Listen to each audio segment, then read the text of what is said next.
Good morning and welcome to chapel. It's so good to see all of you.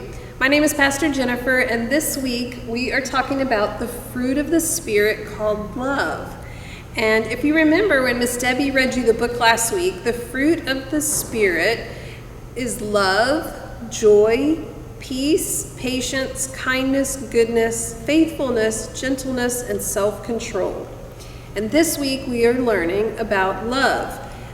Love is, for example, caring for others, respecting your parents, giving lots of hugs and kisses, or playing with someone new. So those are all traits of the fruit of the Spirit of love. And so this week we are learning about how Abraham learned to trust God. And so I'm going to read you a story about Abraham.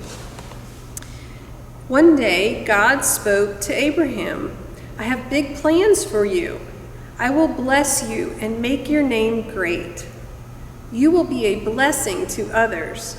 I will make you the father of a great nation.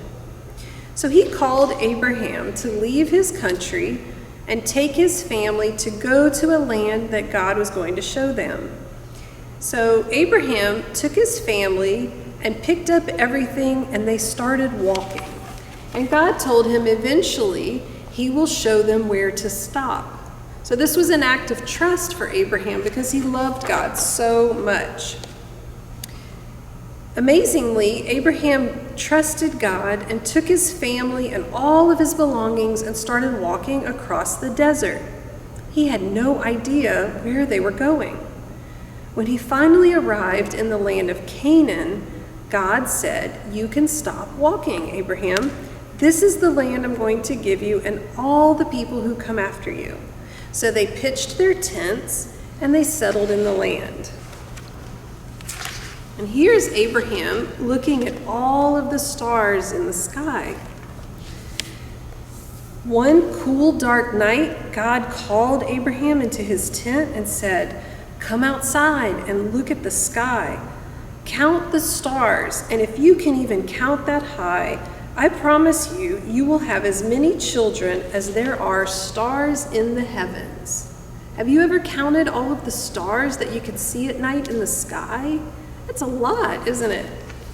But Abraham believed God, and even though Abraham was old, and even though his wife Sarah was really old and had never been pregnant, Abraham trusted God and believed that God would make a great nation. Now, many, many years passed, and Abraham and his wife were very old, like 100 years old. Abraham was 99 and Sarah was 90, and God told Abraham that he would make a covenant with him, and he would be the father of many nations. Abraham thought this was so funny that he fell to the ground. We're too old to have children. We're almost 100 years old. Abraham thought that was really funny. But soon, Abraham and Sarah learned that there was nothing too hard for God. A year later, Sarah gave birth to a baby boy, and Abraham named him Isaac, which means to laugh. When Isaac grew up, he married and had 2 sons, Esau and Jacob. Esau had 5 sons, and Jacob had 12. Abraham's children would continue to multiply just like the stars in heaven, just like God had promised him. So we can trust God that he will come through on his promises to us because he loves us very much.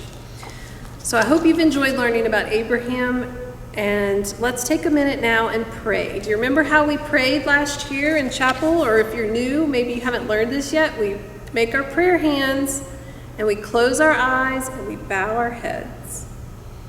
Dear God, thank you so much for teaching us about the word love, which is a fruit of the Spirit.